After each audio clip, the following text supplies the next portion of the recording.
Hello, everyone, and welcome in. My name is Bryce Kuhn. It's the Crowded Booth on a Monday night, Week Zero recap. We take a look at three big teams that played. What in the world's going on with Florida State? Is Georgia Tech a contender? And are there concerns for SMU? We also take a little bit of a preview of some of the games that we're excited about in Week One. And obviously, we got to take a look at how we did in our best bets. All that and more on tonight's episode of the Crowded Booth. Pile in here and make yourself feel at home. The Crowded Booth is coming on. The Crowded Booth with Bryce Kuhn.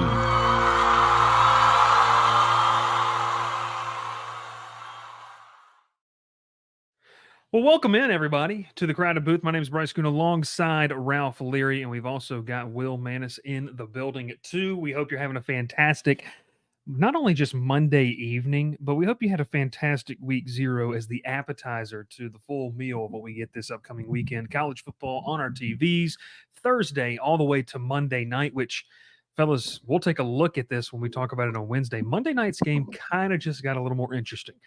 Boston College is visiting Florida State, and I think that Thomas Castellanos, we'll see if he can do something in Bill O'Brien down there in Tallahassee. So a lot of stuff to talk about, but we're obviously going to recap Week Zero. But fellas, college football's here. Before we really dive into all this great stuff, we'll start with you, Will.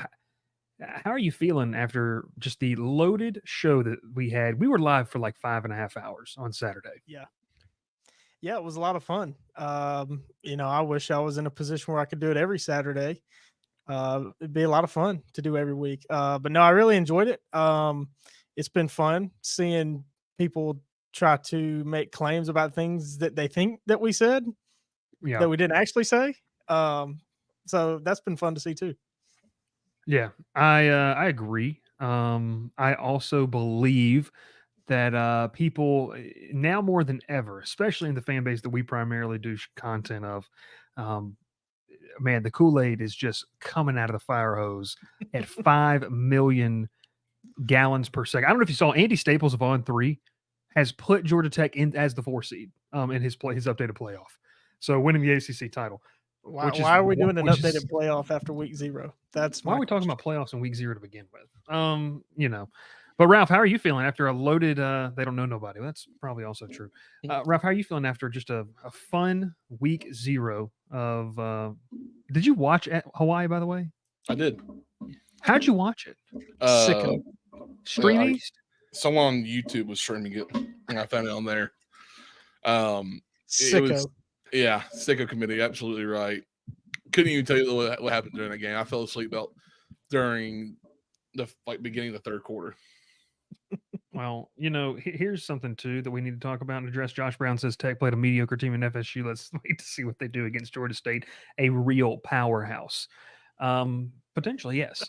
But hey, we're excited. It's going to be a lot of fun to talk college football. And if you have not heard already, guys, I've already gotten a couple, not a couple, like at least 20, 25, 30 RSVPs to the tailgate on Saturday. And this is from people not in the Discord. So we're looking at a crowd gathering on Saturday afternoon. We'll be on campus. Tailgate's going to start around 2 o'clock, show at 4:30.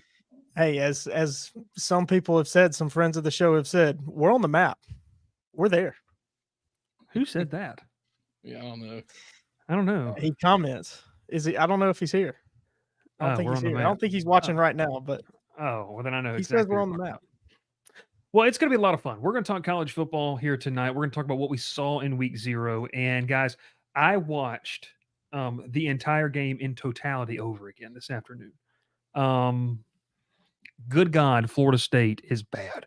I just want to say that. Like, the play on the field was really, really bad. I will say that. And give credit to Georgia Tech. Georgia Tech did great things. Florida State looked pitiful. And we're going to talk about that. We'll talk about some more things. But yeah, no, hey, it's fun. College football's back. And if you want to get the latest on where you can get some great lines, you got to check out betonline.ag, presenting sponsor of the college football show we do on here. Check them out. They got great lines.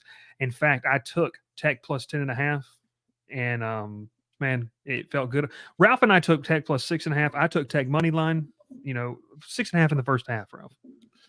Remember who took it first and then who rode the train. Yeah, I rode the train, baby. I thought I was pyromaniac. I didn't know we had Ralph- pyrotechnics on the show. Well, we have a pyrotech maniac over there, so he's got to really. He kinda pointed be- towards you. He pointed Yeah, that way. why'd you He point at pointed me? the wheel over there. Oh, other way. Sorry, Yeah. it's flipped on my screen. Okay, let's talk about this. Let's kind of get into our first topic of conversation. What in the world is wrong with Florida State? What is FSU's problem, guys? I'm going to open this up and then I'm going to come back to the conversation. Multiple things. Piss poor linebacker play. You go back and watch it. Very passive defensively, and the part that gets me defensively when you go back and look at it, it was literally like watching. And I will say this, and I do mean this wholeheartedly, because as you guys know, if I didn't watch the Tech game live last year, I went back and watched the games for the Sunday night shows that I do. Watching Florida State's defense on Saturday was like watching Georgia Tech's defense last year. Not super gap sound, not really aggressive, very timid in filling gaps.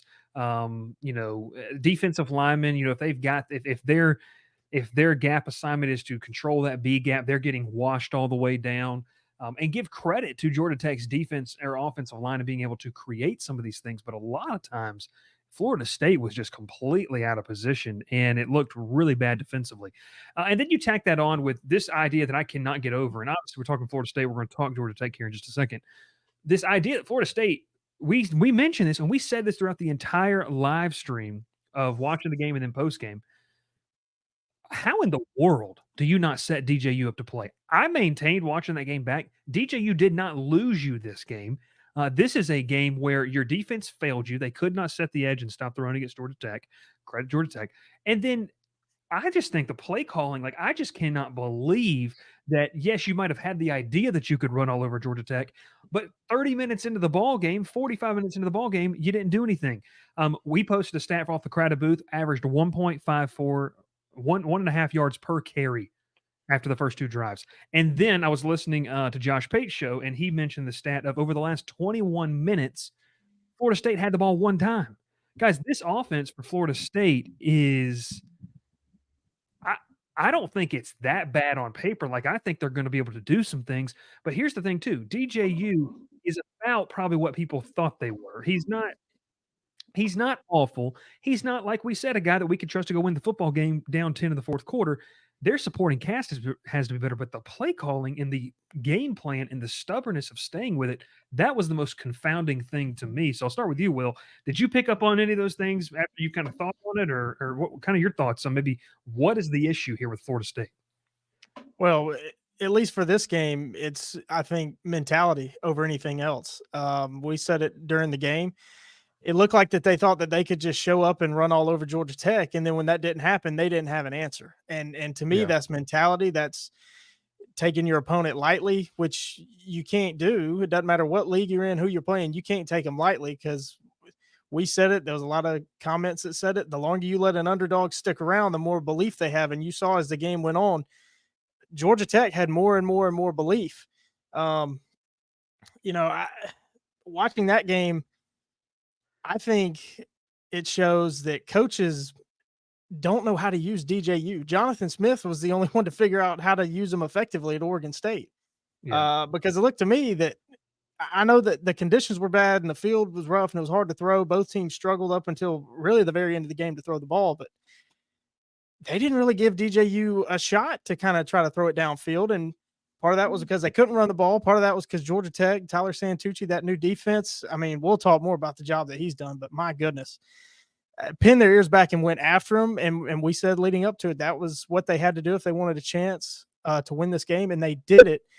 But yeah, like you said, it's like Florida State just stuck with what they prepared with. They didn't have a plan B. Plan A didn't work. They didn't have a plan B.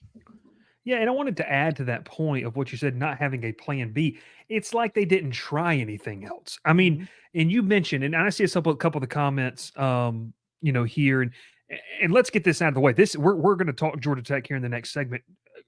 Hats off to Georgia Tech. They played a fantastic ball game.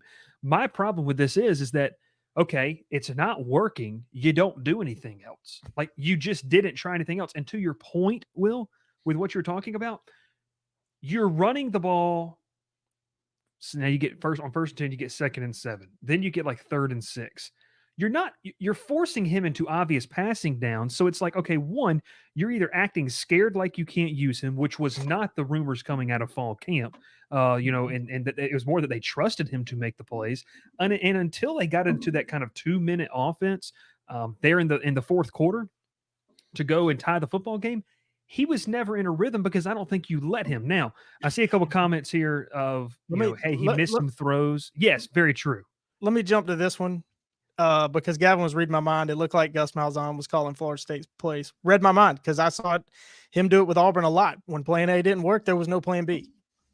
Yeah, it's here. I'm going down with the ship, and like like I said, we're not saying that Florida State's terrible and this isn't a good win for Georgia Tech. No, it really, really is. It's just more of like I still believe Mike Norvell's a good coach. I think this is one of the worst coach games I've seen him have. It's just weird. Like even when it wasn't working, it was like this pride thing to where we're just going to keep doing this over and over again, and it's not working. Now, I wanted to go back to a specific play. This to me was two game-changing plays in this one. The drop pass by Cam Davis out in the flat that they're kind of running him out there, the freshman running back. That would have been a really, really nice pickup, potentially a scoring play too. And then what I thought was the best tackle outside, and you guys might remember this, outside of that punt return that was not one when Florida State made that kind of helmet clashing hit on the punt returner for Georgia Tech and Rodney Shelley. Outside of that, Amari Harvey's tackle on 4th and 4 and one-on-one was probably the best tackle in terms of the game. So I don't know, man. Credit to Georgia Tech in this one, but Florida State baffles me. They got to go back to the drawing board.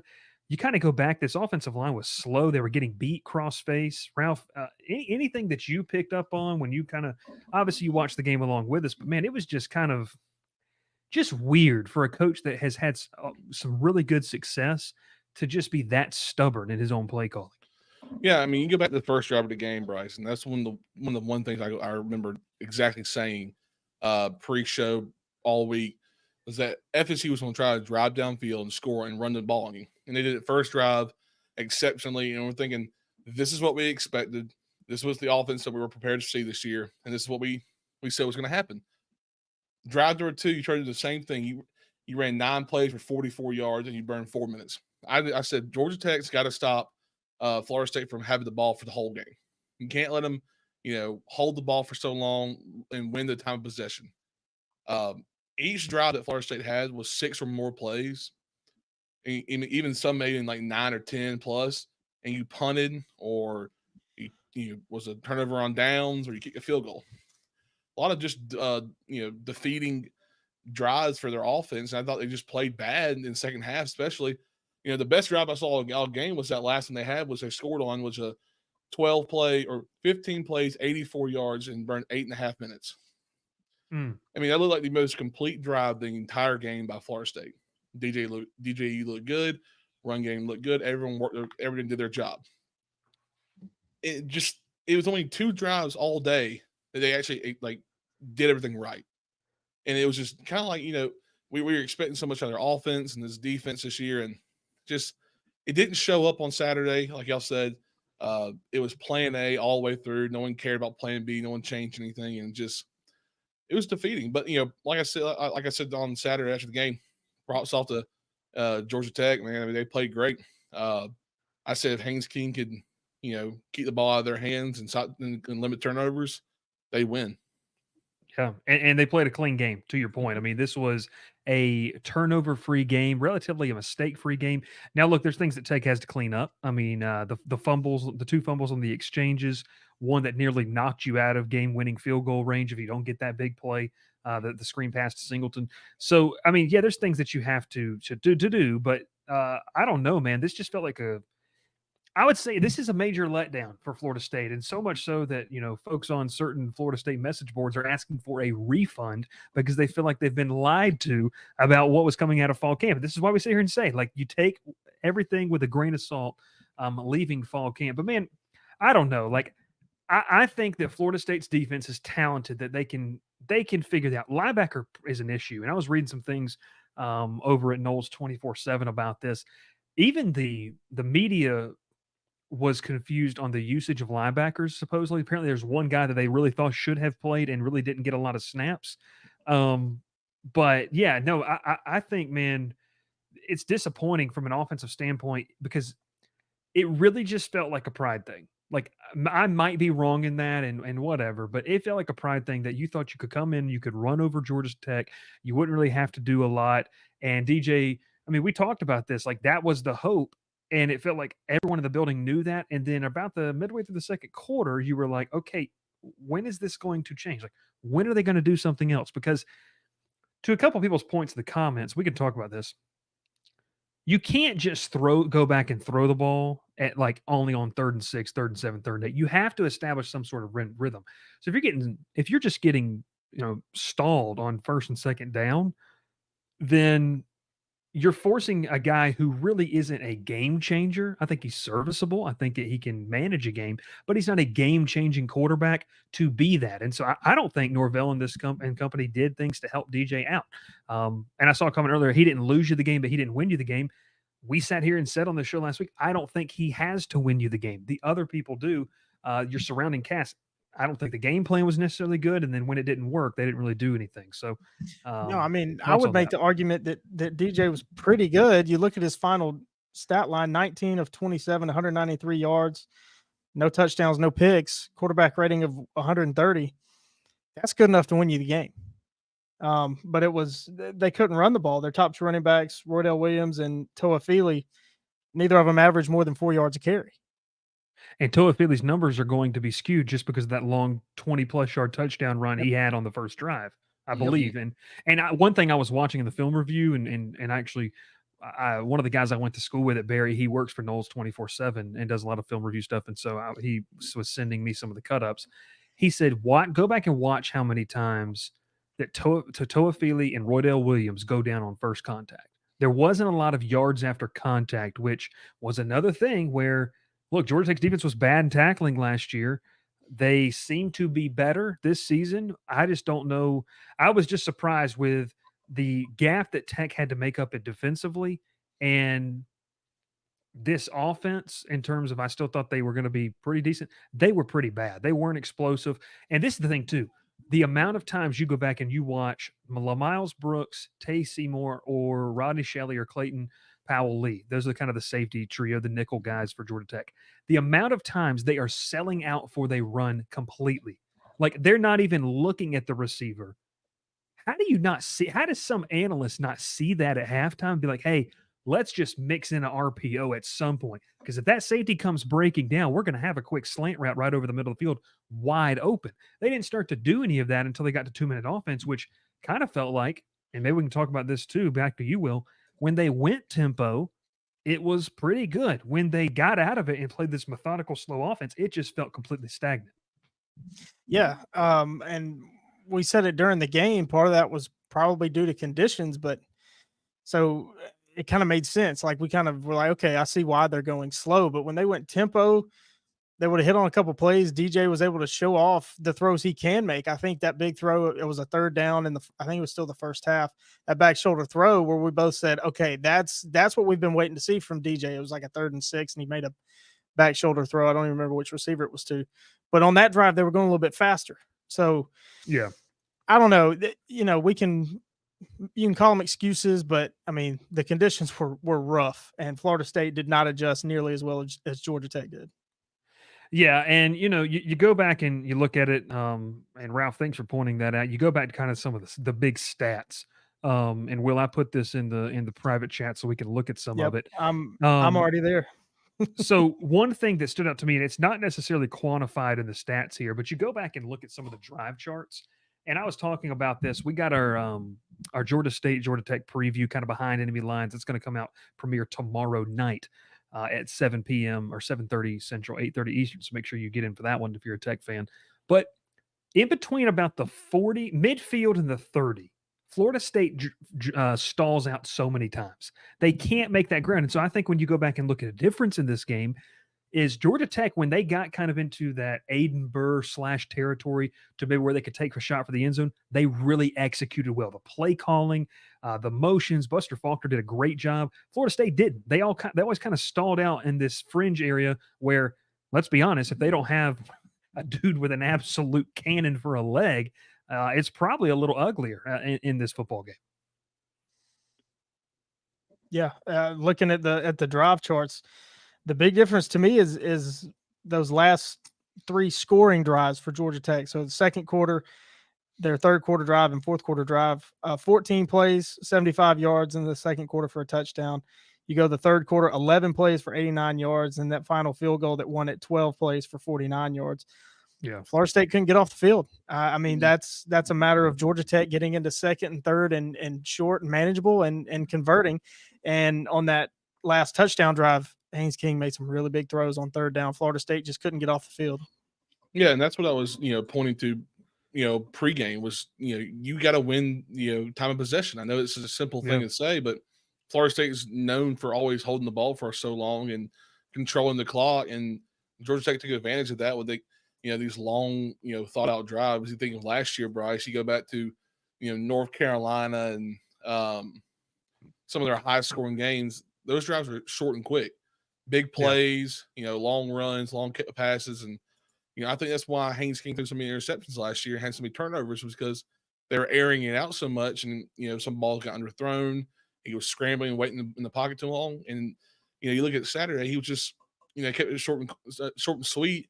And, that's what FSU was doing at first, short passes, nothing over 6 yards, and they were working. And then when they started airing it out more, it just didn't look like it was, synchronized. Nothing was working for them. Couldn't get any connections going. It was a rough game for Florida State in general. I have a few friends that I've talked to since, and they just said it was just demoralizing because we're so talented, but nothing could go like in our way. Yeah, some second half stats to kind of back up what you were talking about, Ralph. I mean, Florida State ran for 20 yards in the second half. Yeah, I mean, that's crazy. Tech ran for 89 in this one. But, and we'll kind of end the Florida State aspect of this and move to Georgia Tech. The biggest thing I would say is like, what's next? What's next is you go play Boston College. You have a week to get this thing right. They're going to be playing a week from tonight. You have a chance to get back right on the horse. But I'm going to tell you one thing, like, what a lot of people thought, not invincible, but what a lot of people thought was kind of clear cut one of the top tier teams in the ACC. I don't want to get in record prediction, but I could see 3 or 4 losses from this group now. It's a bit concerning if I'm a Florida State fan, but hey, the Noles, whatever, it is what it is.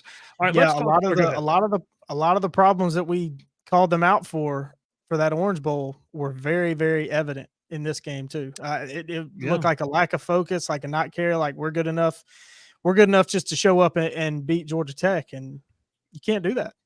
You can't do that against anybody. And you can't do that. And let's talk about them right here because, wow.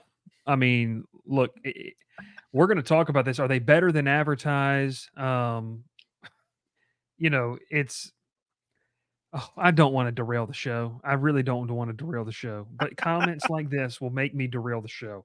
Y'all 3 need to put some respect on them Yellow Jackets. Nobody has disrespect. Okay, let's just get this out of the way because we've been dealing with this all week, okay? Asking legitimate questions that anybody would have had about this team and should have been asking is not disrespecting. It's literally asking a question that is a legitimate question in order for you to form an opinion. We asked the legitimate questions. Georgia Tech answered them resoundingly for one Saturday in the fall. So that's great. That's awesome. Hating, not giving love, troll, whatever you want to call it, it's just nuts to me. But it is what it is. The idea that we're not putting respect. Hey, I don't. you said And they did it go ahead real quick though. You said it. They did on one Saturday. I said it in the Discord almost as soon as the game went final. If you don't beat Georgia State and really don't beat them resoundingly, that the win against Florida State means nothing. Yeah. It means nothing. I mean, this should be a turning point. It should show all the progress you've made. And if you don't play Got a little My light excited. just fell down. That's great. Oh, it wasn't that. No, it wasn't. The light just fell over. Love that. But to my point being, if you don't follow it up against Georgia State, it means nothing. Yeah. Mhm. Well, so this is my this is my thing with it. You know, is Georgia Tech, and Will's going to fix his camera here. Is Georgia Tech better than advertised? I mean, I think that here's something, and we have to be very smart about this. Andy Staples putting Georgia Tech in the playoff right now in the ACC is A little it wild. is it's a wild concept. Not anything I won't bad say about I hate it though. I won't say I hate no, I it. don't hate it, but I this is just the think thing. it's don't let's not do this right now. You know, it's just it's too early. It's week 0. Someone Anything can happen in this conference. Someone Like, said also, like, will they be ranked? No, they're not going to change the rankings on week 0 and 4 they schools might play. be. I talked with someone today who's an AP voter, and he said there's a general consensus that they might be ranked. So I guess that comes out tomorrow. I have no clue when the AP poll comes out. It's Tuesday, And maybe they don't do one. Is it Tuesday? He said there's a chance that they'll be receiving votes. But let's kind of just get this, because put some respect on their name. Okay, pal. Whatever. I mean, look, if you can't differentiate respect from general fodder, then maybe this isn't the show for you. You know, and I'll just say this, for the 4 or 5 people that take what we say, link it in a thread on a rival's message board, and then comment. I see you. I see you in the comments right now, my friend. I've got the screenshots, pal. So that's all I want to say. That's all I want to say. Hey, Yeah. and those same type of Thanks for sharing. people, Thanks for sharing the show, by the way. those same type of people find tweets from 6-7 months ago. Well, Will, you hate think that they everything, have so. think that they have any weight, any bearing on August 26th. Well, they're just trying to tell you because they know more than you do, and they're smarter. Yeah, exactly. They should. They look.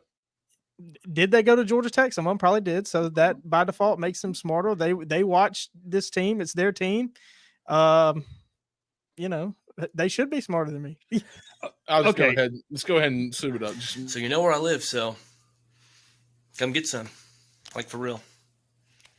I'm just gonna be honest, man. He's almost something done so bad. Come get some. Y'all take care. God bless. Albert Scott says, "Go find them." Then, what does that even mean? I've got them on my computer right here, pal. I don't know what to do. Like, hey, keep sharing the show. Keep sharing the content. But you know, this is what I'll kind of say. We'll talk about Georgia Tech. I mean, obviously, we have talked about this game so much, you know, over the past 2 to 3 weeks, and whether it's been, you know, on our show or in, you know, whatever it is, this is this to me is proof that this defense is different. And when I use the term different, for one Saturday, this group showed competency. They showed aggression. They showed that they can take it to a team. And for whatever reason, Florida State didn't answer aggressively, and they kept their foot on the gas pedal. And that's awesome. Like, that is such a huge thing we saw in spurts last season, but it was just never consistent over 4 quarters. So I think that it's really fun to see that this group played together, because you go back, man, they were playing fast. They were playing free. Communication was great. I joked with someone yesterday. I said the parallels between LSU and Georgia Tech in terms of storylines are very interesting. Albert, I'm not talking about you. I want you to know that. I'm talking about someone who doesn't even use a real name in their thing. I'm not talking about you. So for me, in general, I think I'm impressed with the way Georgia Tech played. This is a big win. Like, this is a massive win. And 2, a lot of people are saying, well, Eric Singleton didn't have a big game. Christian Leary, Malik Rutherford, they didn't have big games. And I'll pose this to you. Last year, we were so used to this offense having to go off in terms of winning football games. To me, that they showed was they can win in different ways. I still think they can boat race people. Like I still think this offense, not in a weird neutral atmosphere, maybe in better conditions, can go put up 40 or 50 points. What I do believe is they showed you they could win in different ways, and that's something that starts to make you think, okay, they may be better than advertised. Because if they can get in a rock fight with a team that's perceived to be this physical juggernaut, which a lot of people thought, including ourselves to a certain extent, that they'd be able to do some things against them. To me, this shows that, hey, this team's probably better than advertised. Am I ready to crown them the ACC title champion? No, but I did say now there's probably not a reason that you can't go to Charlotte this season and reach the ACC title. Yeah. Ralph, Take you it, whoever wants to take it. Or Yeah, I mean, I guess when do we actually start talking about this game? Springtime?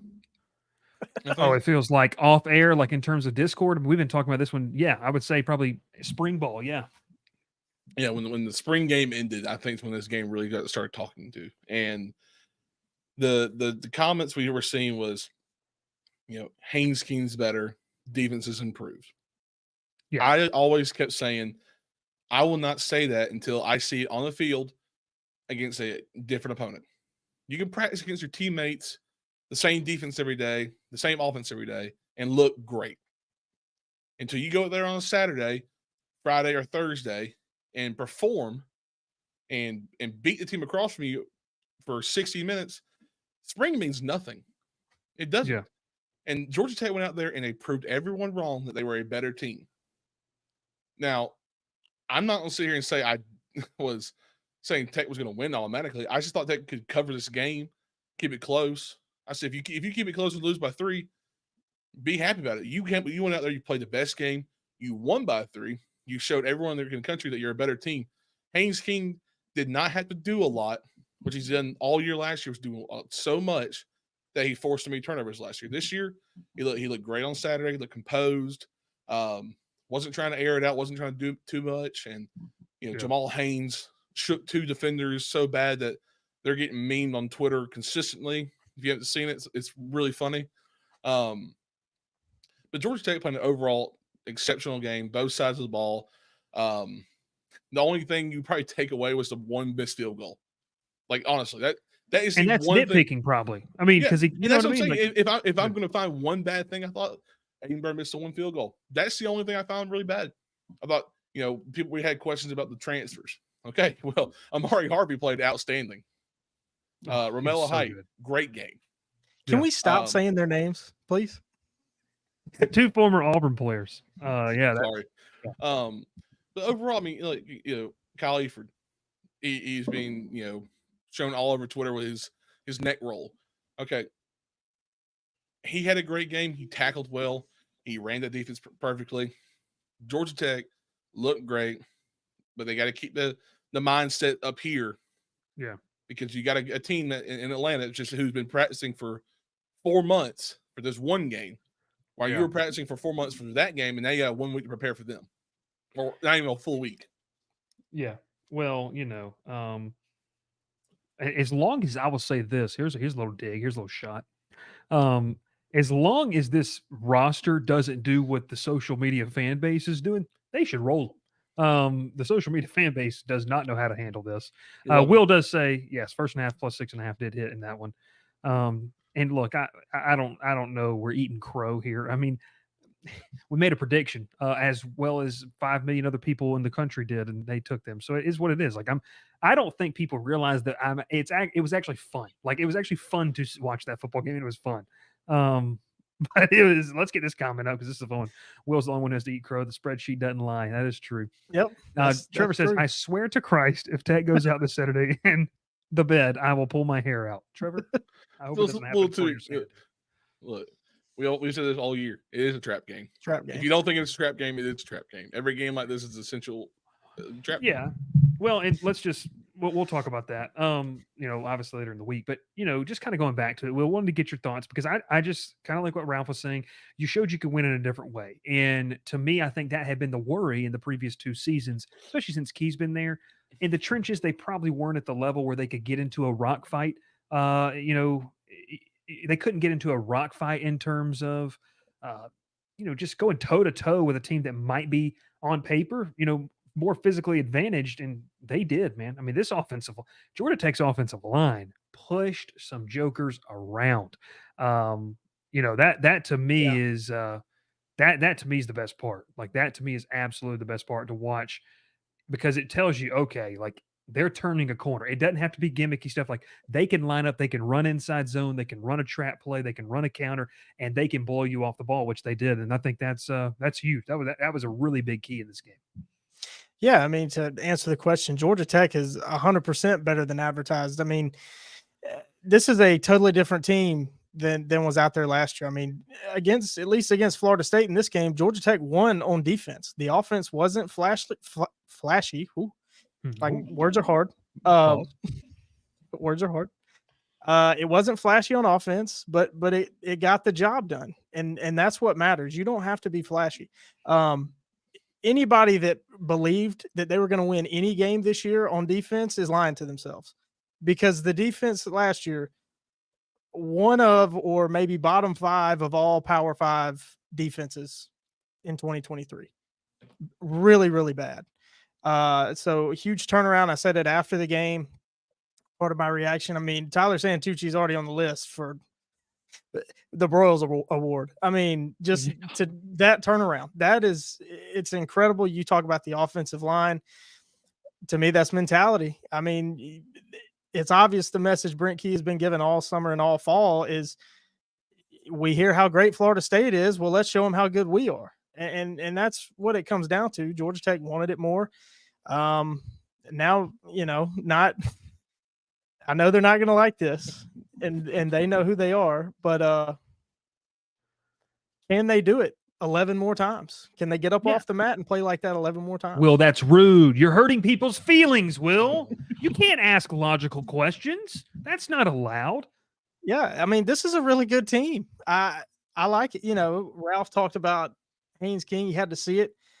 I thought if the defense was just a little bit better, that would make Haynes King a lot better. I mean, you think back to last year being down in a lot of games, not being able to really stop anybody. They had to throw it more. Haynes King trying to play more hero ball. If they don't have to do that this year, his stats are gonna look a whole lot better, and the offense will look a whole lot better hand in hand. So yeah, this is nearly a 180 turnaround from 2023. And like you said, I mean, in all seriousness, we really can. They do it 11 games because if they do, they have a legitimate shot to be in the ACC title game. We talked about this when we previewed the game on Wednesday, and then I turned around and talked about the game a little more in depth on Thursday. If you could win this game, then your schedule kind of opens up to where this was the perceived probably hardest on paper in the preseason, at least the hardest ACC game you would play. Miami, because you get Miami at home. You're going to get NC State at home, who I think is a very quality football team. You're going to have to go to Louisville, which that could be a top 25 showdown if things play out like they should on paper for Georgia Tech. So I think that you've cleared this hurdle. But like you said, the question is asked, like, are they better than advertised? Agreed. Can you do it consistently? Because that's what good to great teams do. And if Georgia Tech wants to jump into that category, that's what they have to do. And, it feels like because this group thinks that we're the only people being negative about Georgia Tech. Vegas thought that this team could only win 5 games. Vegas thought Florida State was 10 points better than this team. So everybody, I mean, this is kind of the consensus, and that's okay. We're wrong. I was definitely wrong. Like Dr. Bob said, I got to eat crow because I thought Florida State was going to roll. Couldn't be more wrong. But you're not allowed to be wrong, Will. You're never allowed to be wrong. And if you're wrong, I hate you. I hate you. We're going to throw up that comment with the Ralph that you just started, because we want to see one screenshot. Let's give the people what they want. They want to see one screenshot. We'll try to get up one screenshot. Yes. Dustin Foley says, you guys are acting as though this is a Jeff Collins clown team. This team has an identity and a motor. Showing up isn't an issue with this staff. I don't think anyone's saying that. A good football staff shows up every week. I'm not worried about the staff. I'm worried about the players. The players. Can the players show up and play like they did? I don't want to do this. You just have to Here, be consistent. You're a realist, not homers like some of us, and that's fine. Like we're just going to paint the full picture. Like that's yeah. And George says this after Bowling Green and Boston College last year, asking if they can be consistent is a legit question. Because if you're consistent, Yeah. you're in the. I will say this: if Georgia Tech consistently does what they did on this past Saturday, I'm not worried about their offense. But what I do believe is that you're able to. You should be in Charlotte, like, and there should be you should be in the ACC title game. Now you might be there with 1 or 2 losses because I still think there's some teams that could still beat you that are probably a little bit better. But no, here's one. This was the best one I saw outside of any vulgar language because hey, my daughter's watching the show. And hey, shout out to my daughter Hey, because she's the smartest one. yeah, the smartest one of all of us. Here's the best one right here. We're just going to put it over the top of us. This was one of the comments on a message board. And look, all these are sent to me, so it's hilarious. This was this person's logic of why I picked Florida State to win. Mind you, Vegas, every single media member picked Florida State except for a wrestler that really didn't even know what was going on College Game Day. He goes, he covers LSU, who got housed by Florida State in last year's opener. Of course he thinks GT has no chance. You're exactly right. Because if you've watched our show for a second, you know that I personally take things when teams I cover lose and I can't take it. These factory guys, I wasn't made in a factory. I think it's a little inappropriate to tell you how I was made. But these guys think the stars by a player's name matter more than coaching or team chemistry. They compare GT's last 4 recruiting class rankings to FSU's and they jump to conclusions. Guys, I don't think that we ever actually said any of this. It's wild what people can talk about and not actually dive into the content. They don't look close enough to know our Too Deep on the DL has 3 guys who started their college careers at SEC factories. That doesn't mean anything. Romello Height was good, but it doesn't mean anything if you start your career somewhere else. And a 4-star homegrown DT in Lockett. They don't believe this will be the best O-line that FSU has faced in 2 years. I still don't believe it's that. They see Georgia Tech and think it's just a bunch of undersized, slow, nerdy guys. No one said that. FSU should coast in this one, even if they don't have their A game. I'm sure that's what the Noles think too. Florida State did think that.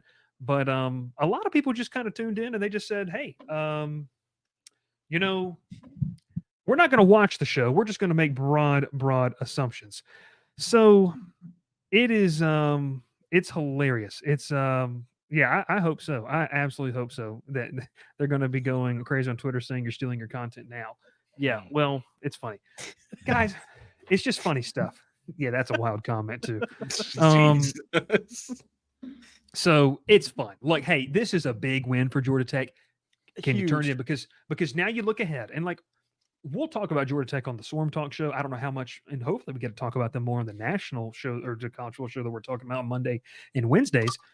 But okay, now you go beat Georgia State this weekend. You go on the road. If you take care of business, like I think you should against Syracuse, you go back and beat VMI. You roll into Louisville. Undefeated, probably a top 20 team. Louisville might be top 25. I don't know. I don't really know where they could be.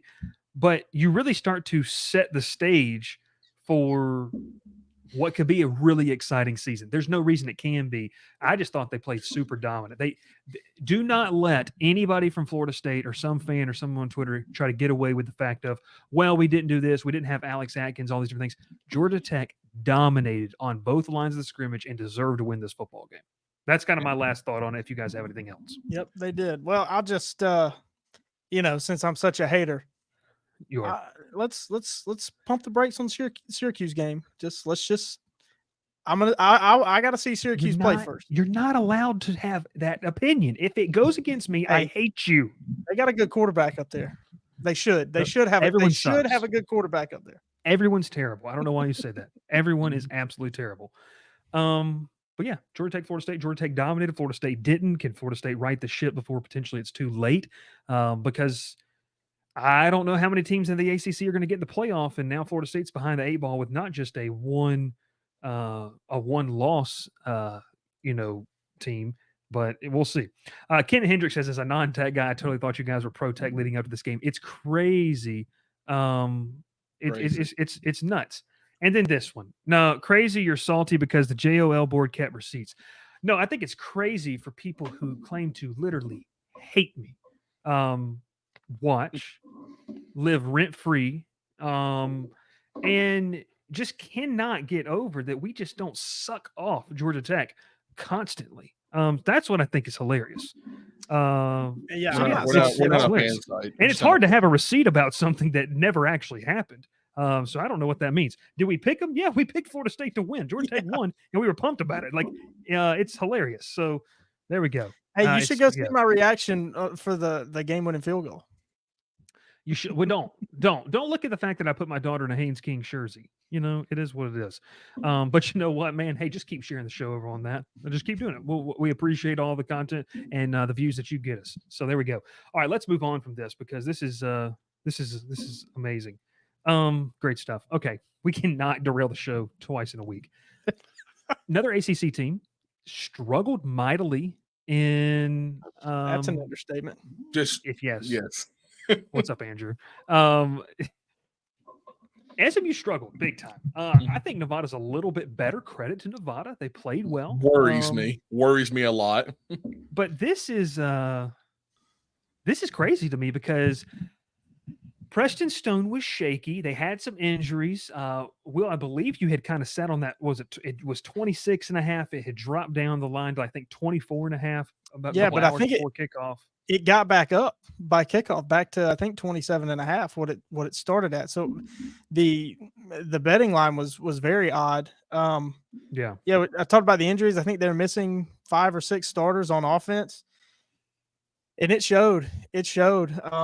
Nevada, a whole new coaching staff, vastly improved from a year ago. I mean, they played well. Everything that I read and could find on Nevada just was telling me how bad they were in 2023 on both sides of the ball. The only thing they were kind of good at was their man coverage was good for the Mountain West, which take that with a grain of salt, but they were a lot better. But it's still to me more about SMU and how concerning they looked. Yeah. It didn't look, and I'll throw this real quick to you. The offense just didn't look in sync, and they did look undisciplined. They had a guy get ejected for spitting on someone. I mean, that's a little concerning. I know it's week 0, but that was, I don't know. Like, they still could be a good football team. I did talk to someone who is an insider with the program. He said he thinks like 7-5, 8-4. That's what he feels like. That the backup quarterback is probably better in terms of the ceiling than Preston Stone is, but Preston Stone's a good transitional quarterback from conference. That's kind of what I have. But Ralph, your thoughts? Yeah, I just thought they just went out there really shaky. They thought they were a better team than they were. They also thought Nevada was worse than they were, which worries me because Nevada looked really good Saturday, and they come into Troy on Saturday. Worries me a lot. They play at Troy. Troy hosts them. Troy. Mm-hmm. So a little worried about that game now because mobile quarterbacks have never been a really good thing for Troy to go against. But SMU, I mean, Preston Stone just could not be. He looked inaccurate all night. 17 of 30, 250, a touchdown interception. Just, I'll be honest with you, and I don't know how much you watched the game, but they just looked lazy. The whole game looked lazy. On both sides. I thought the defense was just kind of playing too soft. The offense was just running kind of like, lazy routes. They weren't really, going for the ball, and they weren't blocking well up front. It looked like a lazy performance on both sides of the ball. And, the fact they won this game is a miracle. Yeah. Because it should have been a lot. It should have gotten. Yeah, it should have been a lot worse. But, you got to take away the positives. They outscored Nevada 19-7. In the second half, 16-0 in the fourth quarter to come back and win the game. They ended up with 308 passing yards. It looks good. Only 100 rushing yards. And, I think the identity of this team should be on the ground. It's kind of been Rhett Lashley's thing. I think, obviously he was Gus Malzahn's offensive coordinator for a long time.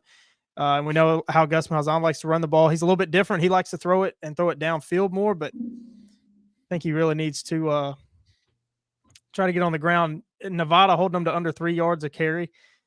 That's concerning for me because, similar to the other game, SMU should have had a big advantage especially on the offensive line.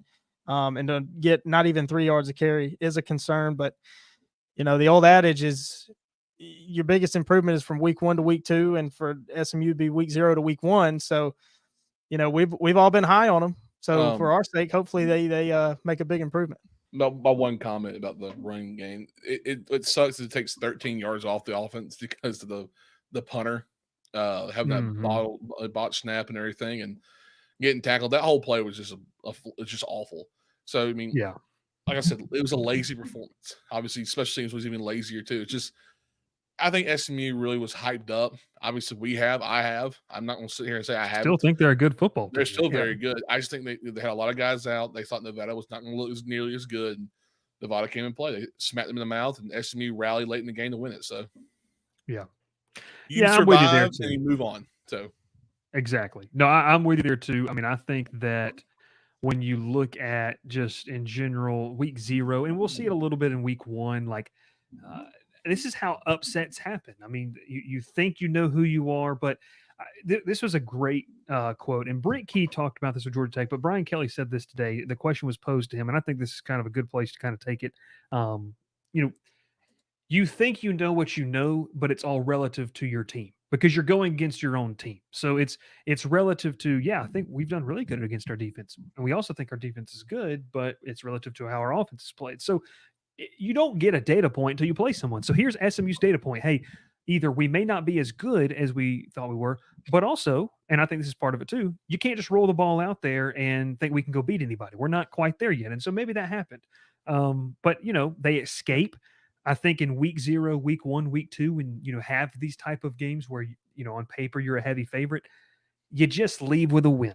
You just you leave with a win, you survive another week, and now you kind of go through the rest of your schedule because they still do have, regardless of people like it. I know the betting odds changed a little bit, and SMU's kind of believe still ahead of Tech in ACC title odds. It's because of their path, and so the path to an ACC title game and a win is on paper relatively easier. So we'll kind of see how it shakes out for SMU. After Florida State's performance, it looks like it's even easier. They host Florida State, and this is a road game. Yeah, it's a road game for Florida State. This was a road game. Yeah, well, and for SMU against Nevada, this was a road game. Going on the road is difficult, no matter what league you're in, no matter who you're playing. But they can't have another game where they commit 11 penalties and expect to win. That can't happen. I agree with you. No, I think you make a great point. You can't. You realized, and we talked about this with a couple teams last year, you don't have the margin of error that maybe you thought you did. And maybe that's what SMU learned. I don't know. I mean, maybe that's what they learned on Saturday. So obviously, week 0, not a ton of games to really kind of talk about, but it was indeed a fun week of college football. And before we get out of here, guys, I did want to ask you this. Maybe a game that we're going to talk about on Wednesday. I don't know how much time we're going to have to talk about all of them, but a game you're looking forward to. I will go first. I am really excited to watch Notre Dame, Texas A&M. I think that's going to be a fun one. In College Station, we get to see a new generation or a new era in College Station and a revamped roster, you could say, in Notre Dame. But what's the game for you guys that you're kind of looking at that is outside of maybe the big ones? I know that's a big one, but maybe a game that you're kind of keeping an eye on. Whoever wants to go first can go. Well, I mean, mine's going to spoil something for Wednesday. I texted y'all earlier the weekend about it. I'm going Penn State at West Virginia. Oh, that's a fun one, man. It's our first week 1 battle in Morgantown, dude. I'm excited for it. Yeah. No, I'm with you, pal. I do think that can be a fun football game and one that James Franklin better win. I will tell you that. Yes. We'll see if he does. Yeah. I mean, week 1 is a really good slate, obviously. Georgia Clemson. And this is I'm very lucky, very blessed. I'll be at 2 games on week 1. I'll be at Georgia Clemson, the noon kickoff, and then of course we'll all be at Georgia Tech, Georgia State. So obviously I'm looking forward to those. Another just kind of a weird game, an interesting game that doesn't really have a lot of merit on anything. Maybe a little bit for the playoff. There's a team that'll be in this one that people are talking about for the playoffs. It's Boise State at Georgia Southern. They're going to come all the way to the Southeast to Statesboro to play Georgia Southern. That's, I don't know. It's just kind of it's a weird game. It's just kind of a weird one. And obviously there's a lot more games. I mean, Miami, Florida is one I was thinking because we get to see this Florida team that everyone's downplayed. Maybe if they're actually good, who knows? Yeah. Who knows? I think too another game that I'm going to watch Thursday night, UNC Minnesota. Be interesting. Yep. To watch that game on the road. The Hey. fighting Brian Harsons are coming. Good God. How about Virginia Tech at Vanderbilt? Also a noon kick. I think that game's flown under the radar for obvious reasons, I think. But No, you're right. Trevor says if Penn State loses their game to Vandy, they're going to send it to Vandy. Vandy would probably love that, by the way. They'd love that. Anthony says, I wish I was in town to come by the booth at State. Hopefully y'all make it to VMI or Miami. Ultima says, I think Boise State will be Team 12. That's been a popular pick for a lot of people. And then Ken says, Will isn't as sexy as Ralph and Josh. Please go away. So there's that. All right. Before we get out of here, we got to talk about it. Each and every single week, Will was our champion last week. This year, it's presented by Bet Online. That's where we get all of our lines, and that's where you should find it. Fellas, here is your look at the spreadsheet by our forever intern, and he lives right down the road from me, Dr. Bob. And look, he went a little more detailed. And I'm pumped that I'm the only one. I'm not the only one on week 0. Shout out Navy plus 42.5 or whatever I bet last year was ridiculous. It's in here somewhere. So, Ralph and I both went 6.5 in the first half, and then Will did take Florida State -10. Georgia Tech ended up winning outright. So Will's 0-1. Ralph and I are 1-1. Courtesy to Dr. Bob there you, Dr. in the Bob. chat. Yes, appreciate you, Dr. Bob. All the hard work you do. So it's the road to repeating got harder after week 0. Remember you started all kind of slow last year. You did start off slow last year. A little bit. I think you started like 0-3. I think you caught a heater from like week 4 or 5 to like week 10. Like I don't think you lost for like 5 or 6 weeks. Yeah, I think so. I had a really good streak. Popular contra belief. I took this too. I took that as well. So no, you didn't. Stop lying to yourself.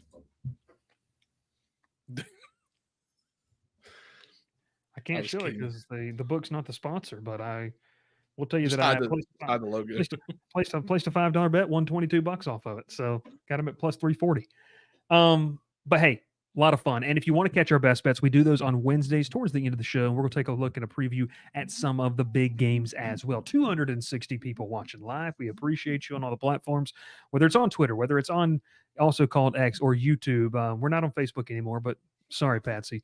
It is what it is. We have to make business decisions around here, and cutting Facebook was part of it. But you can still follow us on Facebook and see all of our podcast episodes there too. Make sure that you subscribe to the channel. Make sure that you follow us on all social media. And reminder, if you're a Georgia Tech or a Georgia State fan watching, we did share in some Georgia State groups too. Come by the tailgate. It's going to be a lot of fun on Saturday. The tailgate's going to start at 2. We're going to do the live show at 4:30. Might go for about 30 minutes or an hour, kind of talk about the game. We're going to have a couple of guests as well, working on getting some more. And then we're going to be in the building. And it's going to be fun. We'll get to be a part of these two fellows are going to get to experience Bobby Dodd at night, which regardless of opponent, you're going to love the skyline, especially from the press box that we get to look at and we get to see the Atlanta skyline. So I hope you fellas are excited. I'm pumped. I can't wait. Can't wait. I'll get into Atlanta around. Ralph's got to pick me up from the airport. That's all I know. Well, it might be Will, but still. Oh, God. Oh, jeez. No. He can't get off. He can't get off. There we go. All right. Well, hey, we appreciate you tuning in. Make sure you hit that like button, subscribe to the channel. Late Audible. Check Rita. That's my call on EA College Football 25. We'll catch you next time. Will, Ralph, my name's Bryce. Thanks so much for watching. Pile in here and make yourself feel at home. The crowded booth is coming on. The crowded booth with Bryce